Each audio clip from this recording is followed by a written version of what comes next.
been a hectic week.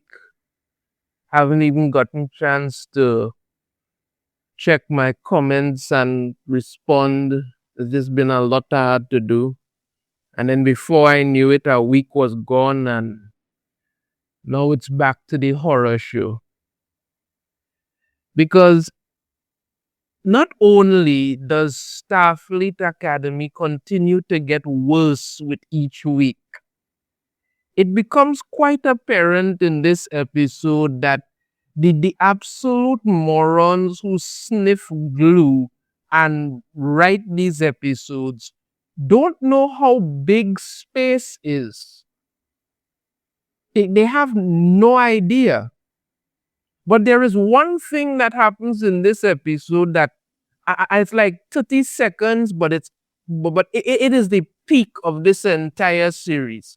Everything else, however, total crap.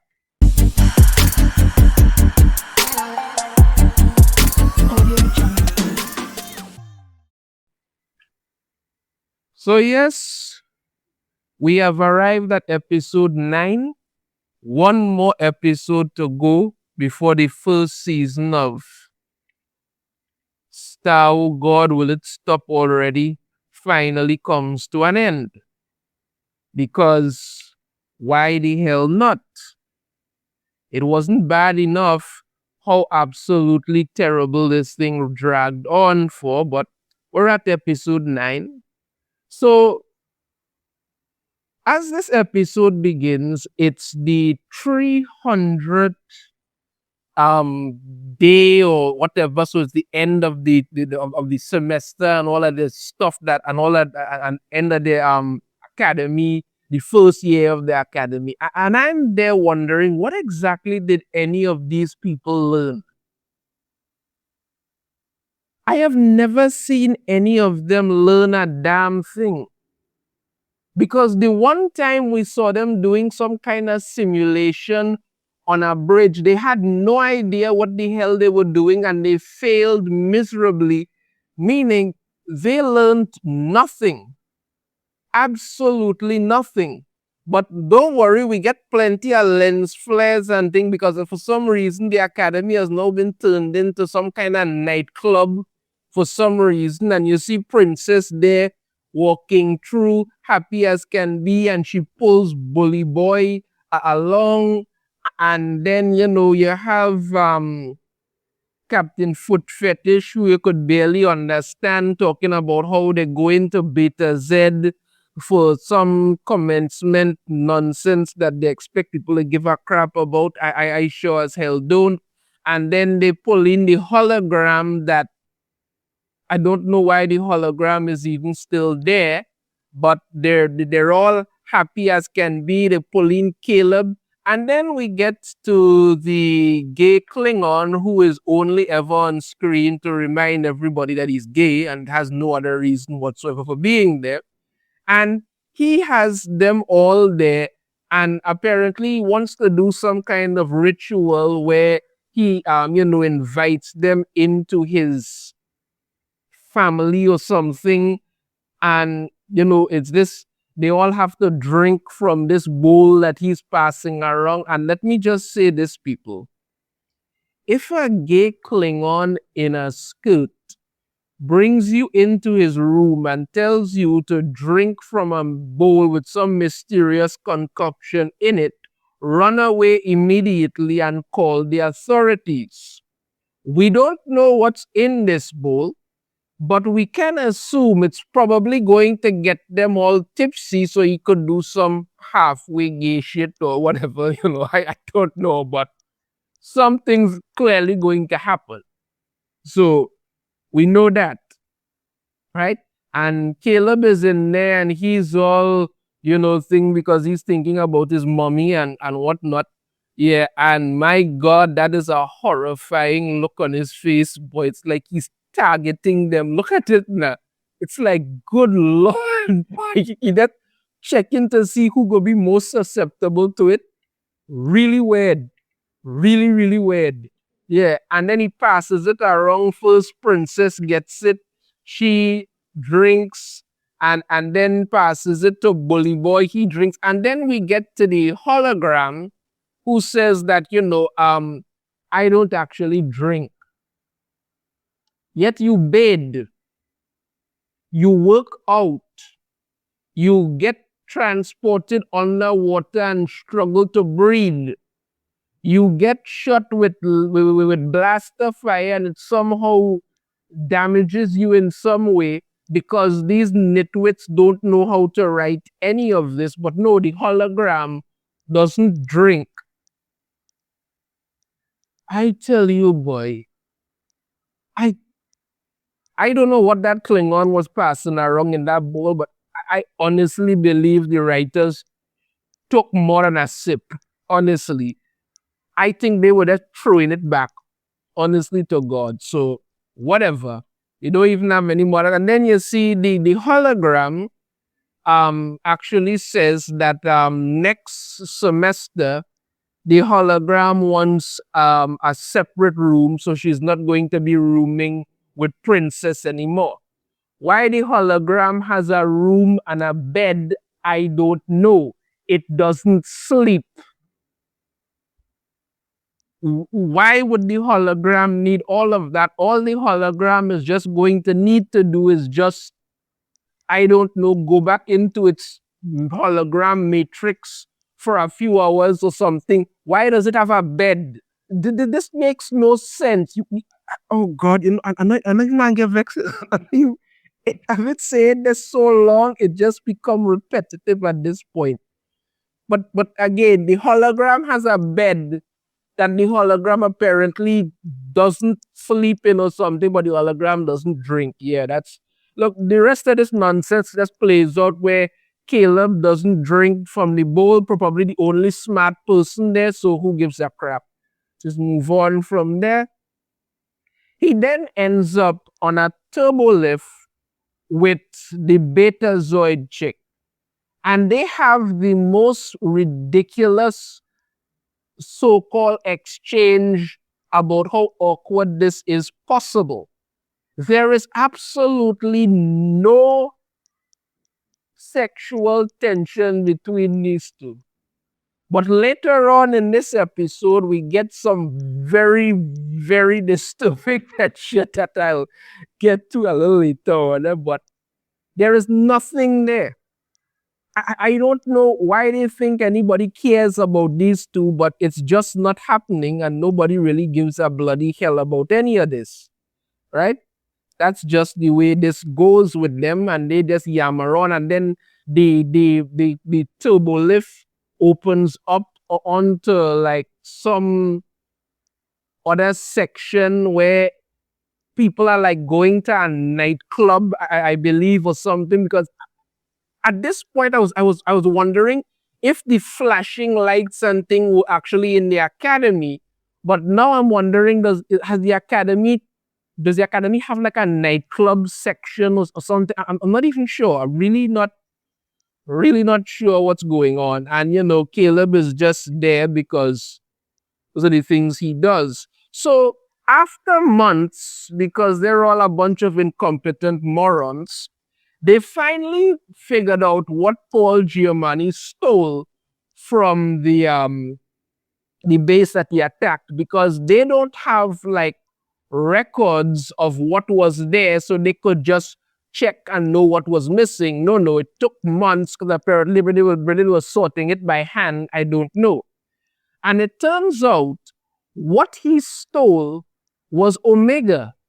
Now, for anybody who doesn't know what Omega is, this was actually in Voyager. Omega is basically like a particle, and that once you detonate it, it literally rips apart any section of space that it's in, wiping out all life and all kind of thing, and disrupting the section of space so badly that warp fields can't form, so you can't warp in or anything. And it basically just becomes like an absolute mess of everything is made. Actually, that's literally let's destroy a section of space, right? It does that. But then they find out that, he also stole some prototypes or something, and basically he's found a way to turn Omega into like into these bombs. He's going to make bombs of them. That's what he's going to do in regards to it. Because, they took months to figure any of this nonsense out. That's just the kind of crap that they do in regards to all of their nonsensical idiocracy. So Caleb is there in his room because, he's always brooding for some reason. And then the hologram just appears in there because, apparently the only time the hologram realizes that it can appear and disappear and transfer itself anywhere is at certain times. Other than that, the hologram is a moron, right? And they basically yammer on some crap you can't quite understand. And the hologram says that I had to literally replay this part like about 3 times. With the hologram says, she didn't like her. She was looking at memories of of the um of the version of her before, and she didn't like that version because that version was naive and all this. And I'm like, you're still an annoying pain in the ass. Why is any of that different now? I don't get it. But anyway, they yammer on some crap. He talks about how he's been looking for some message from his mom and he don't know what's going on and all of this and that and the other. And then the hologram says, well, I used to be 5 once or 6 or maybe 6 once. And it basically boils down to some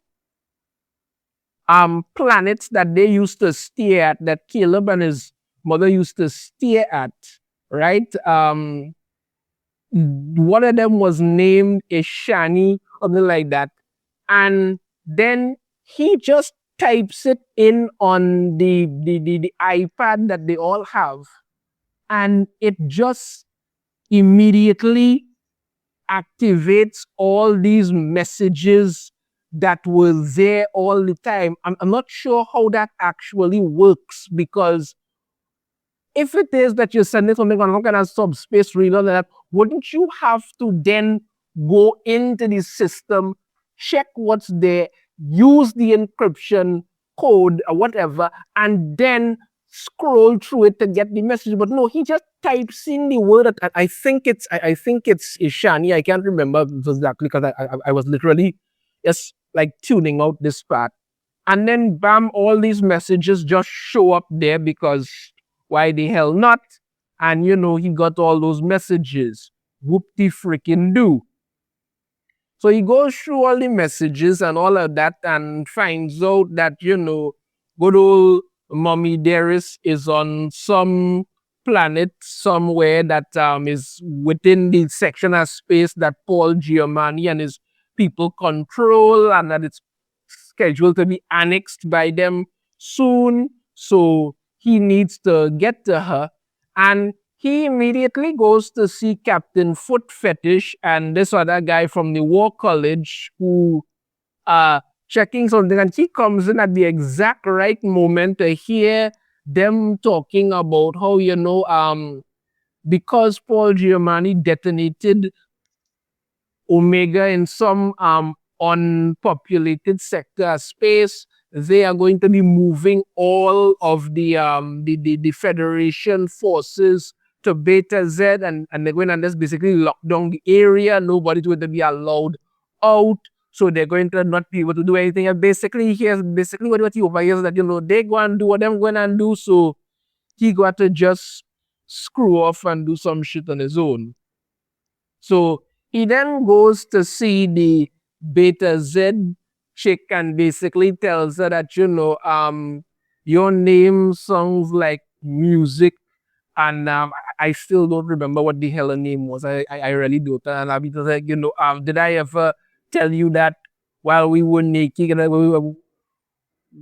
while we were doing the dance with 20 toes and no clothes and, whatever, a bunch of crap nobody cares about, they yammer on some shit. She still looks as bland and as blank as possible. I mean, really, you could, if you brainwashed her, you could never tell, because she's always the same look on her face. It's just whatever. So Caleb decides he's going to go and steal a shuttle so he can go and find his mother. All right.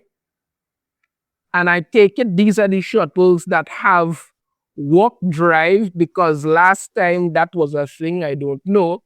And then the hologram shows up, just again, just, you know, transports herself in there, right? And the hologram wants to go with him. The hologram is going to go with him, but the hologram is going with him not because the hologram actually wants to help him. No, the hologram is going because, she basically says that everything she ever did before was programmed and she wants to do something that isn't programmed. So, selfish. Yes, selfish as all hell. Because apparently she was programmed to work out even though you don't need to. Well, this is it, right? Because you don't need to. Bathe even though you don't need to. Struggle to breathe underwater even though you don't have lungs. Get shot by blasters because you're a moron who doesn't know that the blaster fire will not affect you. So all of that you were programmed to do, because as we established in the last episode, her creators are a bunch of idiots. So yeah, that makes perfect sense, right? That actually makes perfect sense there. Yeah, no question there. It makes perfect sense. Yeah, perfect sense. So then we have Princess here, who is inspecting the shuttle bay and just wanders in to this shuttle that they're in. Because once again, the writers can't be bothered to come up with any actual reason for these people to be together. No, she just wanders in and they're like, okay, that could work because nobody really cares. We just go in and put that in there and that's the only thing that needs to happen. Yeah, because that's sensible, right? And then in comes Bully Boy. What is with all these bloody lens flares, boy? Oh, God. So anyway, in comes Bully Boy, who is intoxicated from whatever the Klingon was giving them to drink. And again, as I tell you, I called it, there was something in that drink. That Klingon wanted to get all of them heavily intoxicated so he could have his way with them, or have them have his way with him, or each other, with something that Klingon was planning. Yeah, there should be something that Klingon was planning. That's just a given at this point. And he stumbles in there, and then they all take off because why not? And Princess there doesn't think to, okay, maybe I should sit down while this ship is taking off, the shuttlecraft is taking off. No, let me stand there because I honestly don't know why, but whatever. That was just what was going on. And they take off and then go through some kind of warp through, whatever the hell it is, whatever it is.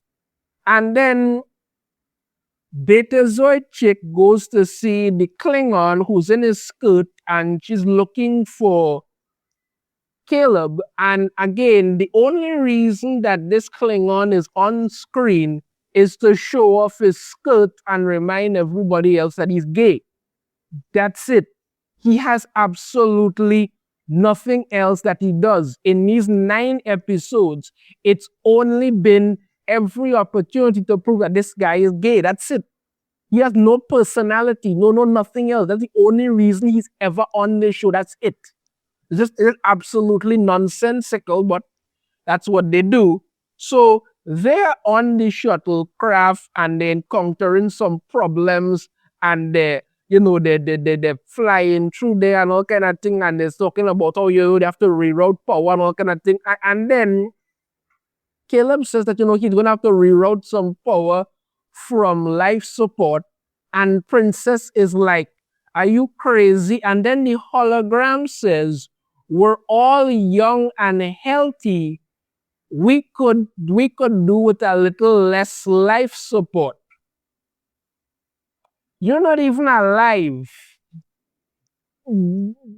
The rest of them kind of need life support for, life. But no, okay. Oh, God, boy, wow. I tell you.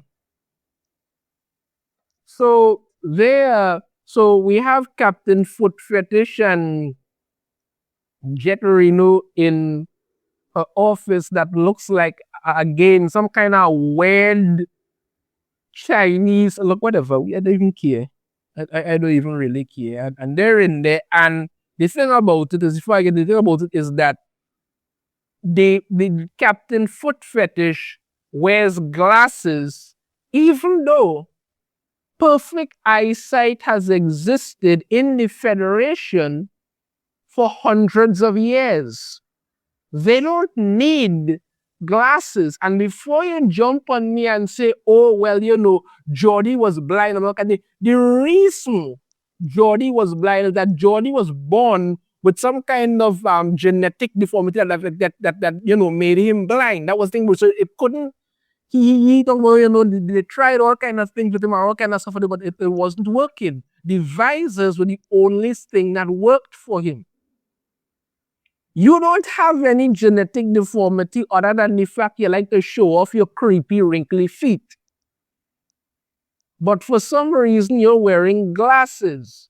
Yes, that's not stupid either. So then in comes the Betazoid chick and the Klingon in his skirt as usual, right? The Klingon is in his full skirt outfit because once again, it's important that everybody knows that the Klingon is gay. That's the only reason he's there. And they come to snitch on their friends and tell them, listen, Caleb went to do so and so, and that was it. But none of them knew the others would be there. But for some reason, they all just know. Don't ask me how. Apparently, they read the script. Because keep in mind, the hologram showed up there just because the hologram is selfish. Princess was inspecting the shuttle bay and got trapped on board. Yeah, sure, let's call it trap. And Bully Boy was drunk after taking one too many sips of whatever the Klingon was passing around because the Klingon probably worried that, they're all going to sober up and he's not going to get it on with any of them. But, well, mostly Bully Boy. And that was it. But how do you know the rest of them are, okay, no, oh God, whatever. So they get to this place that looks like it came out of Battlestar Galactica or something, right? And they show up there, right? And they're walking around, and they all arrive just in time to see a white man beating a woman. Yes, he's white because we need to remember that they hate all white men, right? Now, you were either going to see a white man beating up a woman or a woman beating up a white man. That was really the only two ways this could have ever played out, right? And my boy started there with the arms out like, we're going to do and all kind of thing because, he's an evil white guy, right? They hate white men. They're all evil, dirty, women-beating scum. That's what they are. And we must never forget that. So yeah, they're walking around on this planet because that's what they do, looking at stuff and whatnot. So they need to get some parts for their shuttle because it was apparently damaged and nobody gives a crap. So them go off. Caleb is walking around looking like he's on something.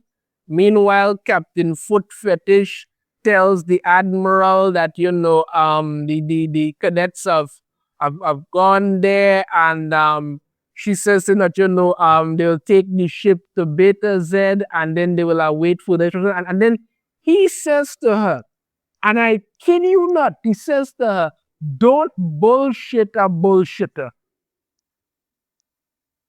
I This is 2026, people. There is no denying that anymore. That's what it is. Basically, they yammer on some crap I couldn't care less to listen to. So, that was their whole thing. Where basically, he tells her, go and do what you have to do and whatnot. Caleb is walking around there, whatever, and the other looking around and stuff, because that's just things. And then, ooh, his mommy shows up, holds a knife to him, right? And then when he takes off the thing and shows her who he is, realizes him, even though she hasn't seen him since he was 6 years old. Okay, I guess that could happen. It's possible. Yeah, possible. Guess that could happen. So yeah, she there's there, and they think, and they hug, because they've finally been reunited and all of that, and this, and then, people, I am telling you this, people, and I want you to listen to me very carefully with this. What follows between these two is some of the most disturbing, cringeworthy, incestuous shit I have ever seen. Right? It starts off with just some, forehead touching, and then they're rubbing up his face. He's touching her. They're rubbing, and all of this, holding each other close, and I'm telling you, it was absolutely disturbing. I was like, what kind of weird stepmother kind of honest? What the hell is going on here? He was literally cringing music and a little skin crawling at that point. It was like, what the hell is going on? Why are you watching that? Honestly to God, people, honestly, I'm telling you this, honestly, as sick as the baby citizen, honestly, there was more sexual tension between these two than he and the Betazoid chick. That is how weird this was. That is how really weird this whole thing was. I'm telling you, and then she after she spends a good few amount that time rubbing him up and all kind of thing, she then after she's rubbing all by his head and all kind of thing, she notices a scar at the back of his head, the back of his neck there. She notices a scar, and she asks him, how did you get this scar? And he then says to her, there was this guy who tried to, do stuff to me, and she didn't. So yes, people, we now have pedophiles in space. Because if we could have a Klingon in a skirt, anything is possible at this point. Anything is possible at this point. We now have pedophiles in space. I'm telling you, Gene Roddenberry must be just like turning to a drill and going straight down at this point, because how badly they have ruined this man's legacy and everything. God, boy. Hey, and then, she starts to cry. And honestly, I am not digging that haircut, sweetheart. I really am not. Really not digging it. And, she starts to think like that. And he tells her, it's okay. It's not your fault. Everything is all right and stuff. I survived. And I still don't understand how a 6-year-old child escaped from a Federation facility on a planet with a blasting sandstorm, right? And was on the run for 15 years And none of those Federation morons could find him. Because if you all could not actually locate a 6-year-old child on the run with nothing on a planet with a raging sandstorm, understand me? Then it's no wonder Paul Giamatti robbed all your ass because all you are a bunch of idiots. Tell you, so some of the most disturbing, creepy robber I have seen in ever, boy, was just wrong. Really and truly wrong. Yeah, so they yammer on a bunch of stuff. She goes back to more rubbing and touching and all kind of stuff because apparently that's a thing with them. I don't know what it is. And they yammer on some crap I didn't care about at all in no way, shape, or form. And then the hologram just instantly transports herself in there. How? I don't know. Because keep in mind, in order to transport to places, you need to have some kind of transporter to do it. If the hologram itself has a transporter function, you would still need a relay to transport to and from. Are you telling me there are relays on this planet inside of this building? How did she even know where he was? I don't know.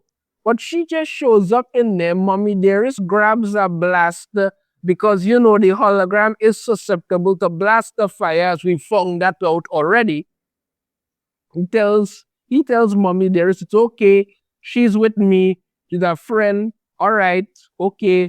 And then the rest of them come in. How they all found them, I don't know.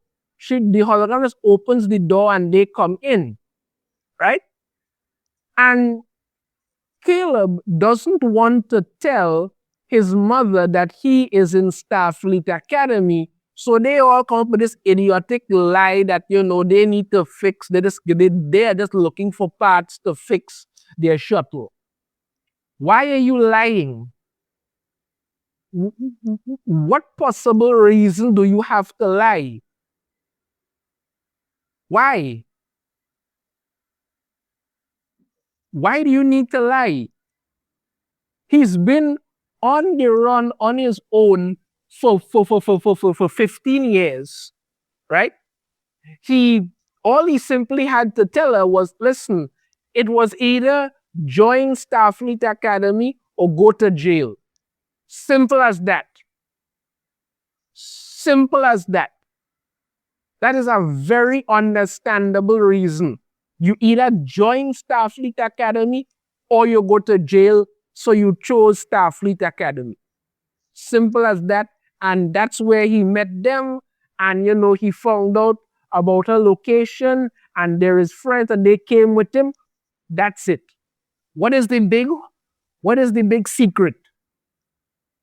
What? But no, that's the nonsense that they do. They yammer on a bunch of crap and whatnot that nobody cares about. Right. So meanwhile, they are on their way to look for the cadets because that's a thing. And on the bridge, it's just Captain Foot Fetish, Jet Reno, and the doctor. Apparently, the rest of the bridge crew aren't there, but they're flying the ship perfectly fine, which makes me wonder, why do you need the rest of these people? Why do you need a bridge crew if you could only manage with just these 3 idiots? Why? Ay, boy. So then the doctor finds some life signs in some cargo bay and, transports them up. And look, it's the Klingon in his little skirt and the Betazoid chick. And apparently they yammer on some crap about how, if they are just some stuff. Look, I didn't even care. So I honestly don't remember this part. I just kind of blocked it out. So I'm just going to skip past this nonsense because you don't care. I don't care. So Mommy Dearest there, starts to work with Caleb to repair some part. I don't know how the two of them are doing this. They haven't seen each other since he was 6 years old. And I don't think she taught him any of this. So it's just really stupid, but whatever. So they come there to the edge of the space or whatever. I don't even bloody care. Right? And then Mommy Dearest says that she is going to go to see somebody to get some transport off of the planet for she and Caleb. The rest of them need to get their stuff together and leave because they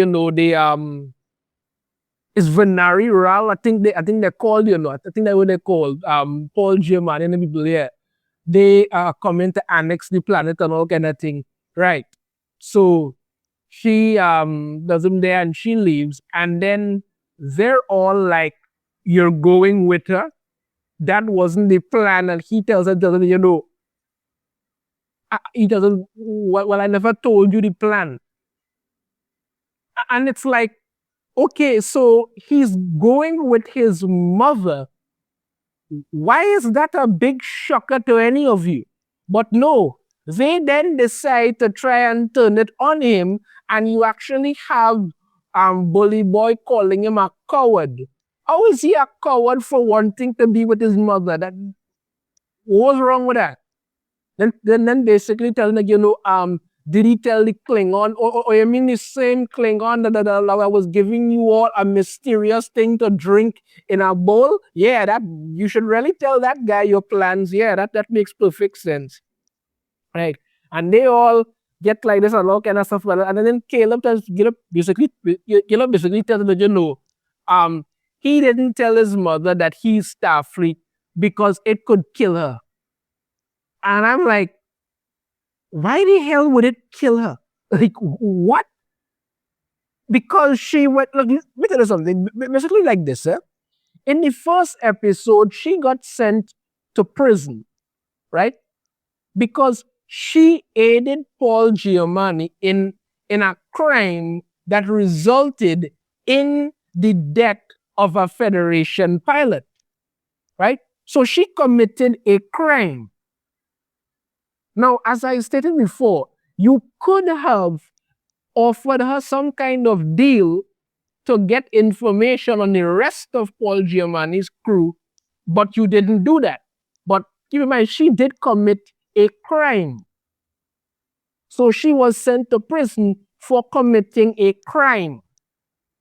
As for Caleb, why don't you tell her that you are in Starfleet? Again, like I say, it was either Starfleet Academy or prison. And then he rightfully says that, now he finally gets to make a decision without a gun pointed at his head. Because that's what happened. He literally had a gun at his head. It was basically Starfleet Academy or prison where he gets his fingers cut off and stuff like that. That was going on. That was going on. So he literally made the only choice he could. But of course, they don't care, and they, being the selfish window lickers that they are, have a problem with that because as far as they're concerned, Caleb should just tell his mother who he's been looking for, even though we haven't had any kind of real emotional. We only saw this woman in the first episode. He talked about her in the second episode, mentioned her once in the third episode, and then we never heard him mention her again until now. Right? So that's like 6 episodes between we didn't get anything, but that was it. But no, your so-called friends just want you to abandon her and go back with them so they could all jump on the good ship, lollipop, for some ungodly reason. I don't get it. But they're adamant about it. You understand me? Absolutely adamant about it. And then people,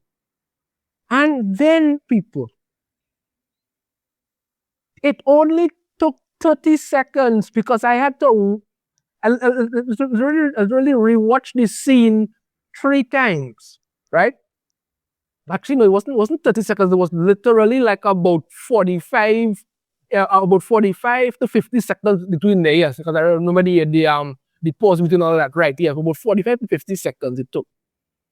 And then Caleb, right, showed that Tilly being there last week was an absolute waste of freaking time.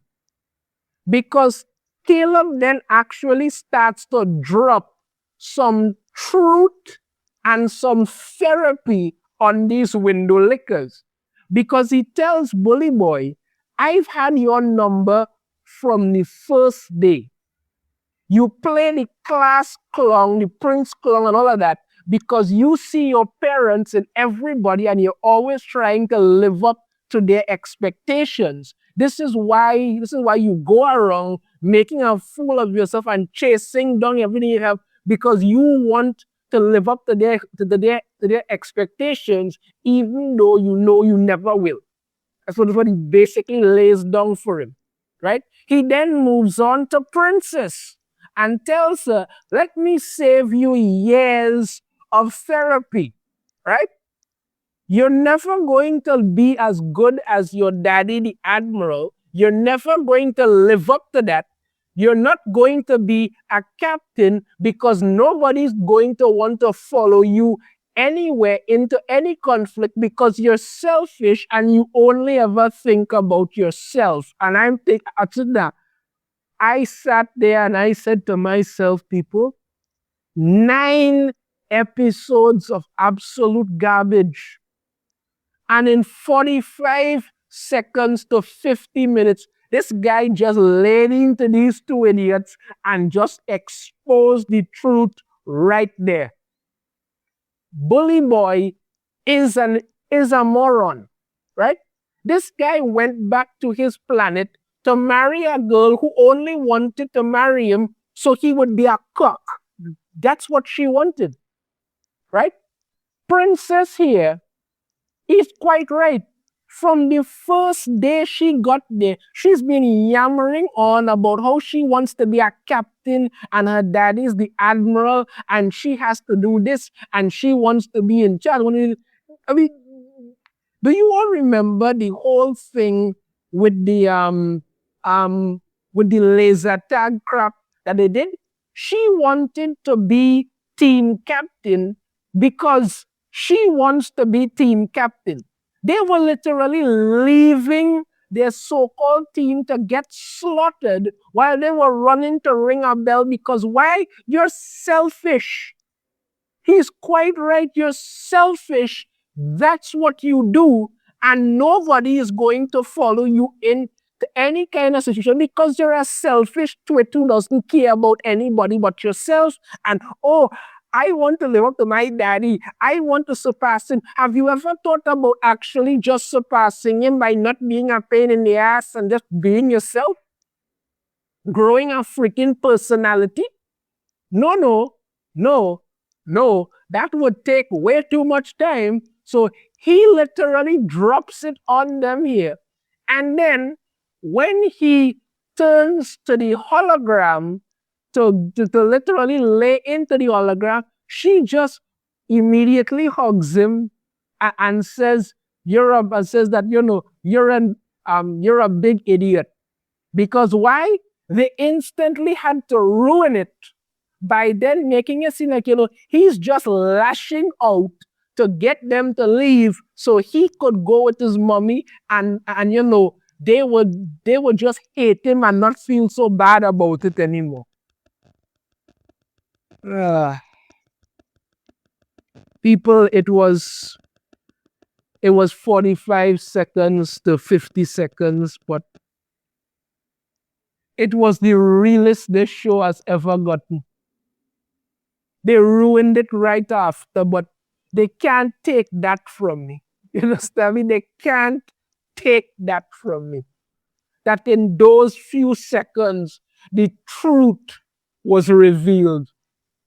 They can't take that from me, people. They can't. They could never take that from me. Never. And yeah, he's got this look on his face like, I'm trying to be angry, but I'm not, and I'm just emotional and all of that because that's what it is. And I really didn't care. Really and truly didn't care. And then, because we can't leave it at him just letting them know what pieces of garbage they are, no. Princess then has to turn and tell him, most guys your age know who they are or are working on who they want to be. You just want to continue to be this damaged little boy. And I'm like, so you mean in comparison to you, who's a damaged moron who's trying to live up to daddy's expectations, but is sabotaging yourself at every opportunity because you're a selfish window licker. Yeah, you should really be telling people these things. Sure, no problem. Yeah, that makes perfect sense. Right. Couldn't just let him have the win. No, they had to throw this crap in. Why not? And then, he gets that look on his face and they decide that they're going to leave because that's how these things go. They're going out there, and then the people, whoever that Paul Giamatti, whose name I've already forgotten, come there with blasters and capture them because that's a thing. And Caleb and his mother are leaving when they hear that, some Federation spies have been captured and they're going to be dealt with. He asks her what's going to happen. She said that, they're probably going to be executed in square. He said that, he can't leave them. She says that, why they're Federation. He says, he can't. And then she gets all shocked, like, no. And I'm like, all of this could have been avoided and you just told her, listen, the truth, you just told the truth, none of this would have happened, but no, because they just need to be morons in this whole thing. So that's that. So he goes over there, right? And they're all captured there, including the hologram. Why? Reasons, right? And they're being interrogated by some angry looking woman, right? Who tells the hologram, if you try to transport out of here, Hollow Girl, your friends will be killed. How in the name of God does she know she's a hologram? They didn't scan them. They didn't do anything. How do you know? Is everybody reading the script now? Is that what's happening? How do you know she's a hologram? So meanwhile, they're punching Bully Boy in the face because, they can't possibly hit the woman. And this chick looks really, really angry for some reason. They can't possibly hit the women. And I'm there thinking to myself, what would happen if they hit the hologram? Would the hologram bleed? Would the punch go right through the hologram?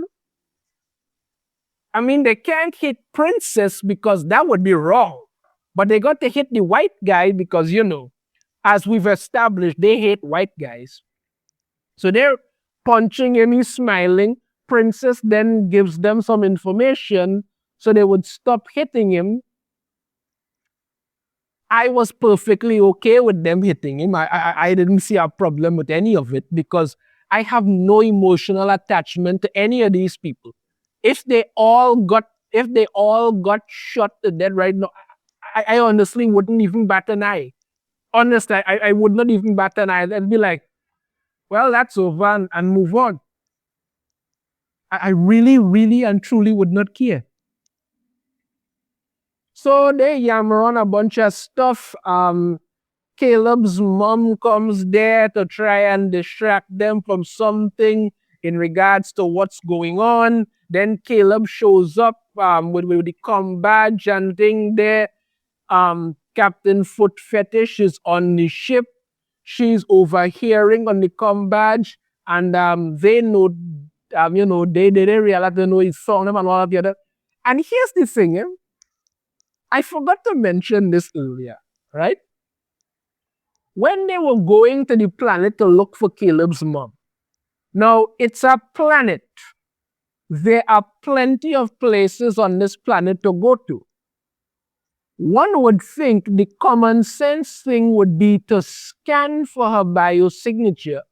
Then you would be able to see or pinpoint what city she's in and then go and look for her, right? But you might be saying to yourself, well, maybe they don't have her biosignature. Well, when they're on the ship here, right, they realize that they need to beam everybody up. And the doctor then says he's inputting Caleb's mom's biosignature into the transporter so they could transport her up. So they have her biosignature. They're apparently just too stupid to use it. But whatever. That's what's going on. So then all of a sudden, the angry woman recognizes Caleb's mom, and then they start to fight. And, she is apparently learned a lot of hand-to-hand combat, and they're fighting. Blasters are going everywhere and all of this, right?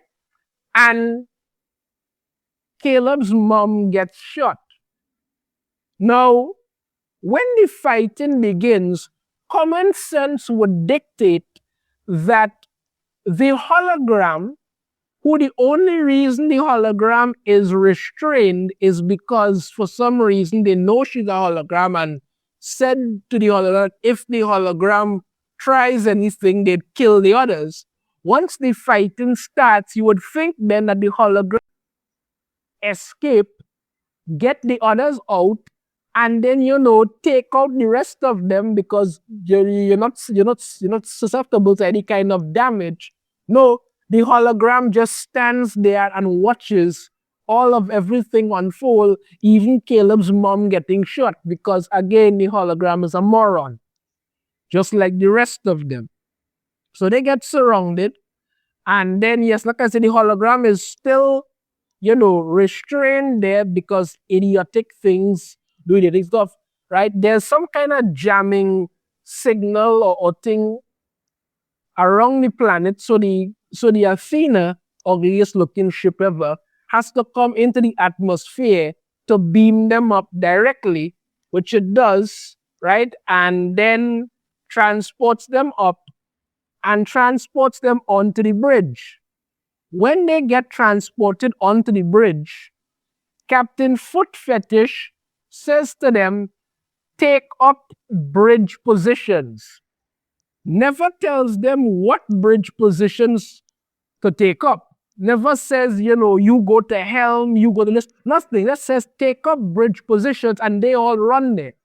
Now, why is that stupid?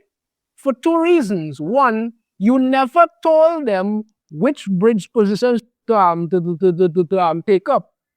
And two, you've been flying the damn ship and doing everything with just the three of you. Why do you need them?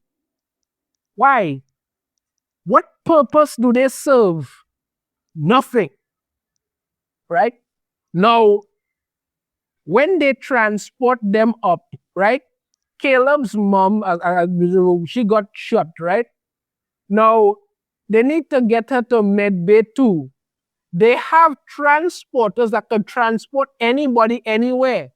Do they use that? No. Caleb picks her up and walks with her to the Medbay. It's like they're beyond idiotic and expect everybody to just clap at it, but whatever. So they are being chased down by some enemy ships, and they use something to pull them out of warp, right? Sometimes they pull them out of warp, right? Three of the enemy ships then come and lock on tractor beams onto them, and if they don't do something, it's going to rip the ship apart. So, and lock onto them there, right? So, Captain Foot Fetish says, separate the saucer section, right? Jet Reno says, but that will leave the nacelles behind, and the nacelles have the warp drive in them. But she then says that's an order, leave it behind, and then the saucer section takes off and goes to warp. So you're basically telling me that you have two warp drives on this thing. One is apparently a smaller version that fits into the saucer section. Then what was the point or the reason for all of this shit then? What's the reason for it? And another thing, if you're going to leave it behind, why not set it to detonate so that they do not acquire Federation technology? And you, though you may be saying, but they don't want to kill people. They've shown that they have no problem killing people. None. You can set it to detonate and leave. No, they just take off and leave it there because that's perfectly fine. Okay, not a problem. So they go in there and all of that, and then while they're on their way there, they get to find out that Paul Giamatti, and listen to this idiotic party, has taken some of the space mines that have Omega in them and placed them to block off Federation space. Right? To block off Federation space. How that is possible, I don't know. Because this is what I talked about. I say the idiots who write this don't understand this, that is, the size of space. Federation space is not two planets. It's an entire section of space with multiple dozens or how many other planets and things in them. Right? There is a reason why in Next Generation there was Federation space, Romulan space, and the neutral zone. The neutral zone is a large area that you can navigate through. Only when a Federation vessel crosses over into Romulan space does it become a problem. And vice versa. When a Romulan vessel crosses over into Federation space, then it becomes a problem. But you can't block it off because it's freaking huge. But for some reason, Paul Giamatti has set up some mines and has blocked off. And like Captain Foot Fetish says, he's built a wall and locked them in. How the ass do you build a wall? Oh, God, boy. Let me just move on. Let me just move on. So we get back to Caleb and his mom there, and she wakes up on the ship, and then in comes Captain Foot Fetish, and she has a very, Caleb's mom get a very shocked look on her face because this woman's going to talk, and that's enough to shock anybody. So whatever. Yeah, like that's it. That's a terrified look there because she's literally like, oh my God, she's about to speak. That was it. Yeah. And this is it, people. This is what Paul Giamatti did. How, like I say, this cannot happen. You can't block off Federation space with mines and some kind of, energy field. It's too shitting large. But no, when you're an idiot who writes idiotic things, these are the kind of nitwit things that pop into your sick little mind, and this is the craft you do. This is literally one of the dumbest things I have ever seen. You could block off maybe a planet. You could block off maybe a solar system. But an entire section of space, even the Borg couldn't do it. And I miss the Borg, boy. I just so miss the Borg. Maybe they were trying to save us from this. Oh my God, people, one more episode to go. Just one more. Just one more episode to go in season 1 of this. And season 2 has already finished filming. So that's another horror show, right? But yeah, there's one more episode to go in this. Next week, we're going to see how they get out of this stupid thing. And we're also going to see how Caleb ends up staying with them, because we all know that's where that's leading to. So that's this week's episode. Weird, incestuous crap, Klingon passing around something mysterious in a bowl for them to drink, and Paul Giamatti casting a net that covers Federation space, even though that does not make any shit in astrological sense. Gotta love this crap. It keeps getting better every week. Let me know your thoughts on this in the comments. You have a different opinion, I'd love to hear it. If you like it, hit that thumbs up. Subscribe if you haven't already. Ring the notification bell to be notified every time I upload a new video. And I shall see you all next time. Take care.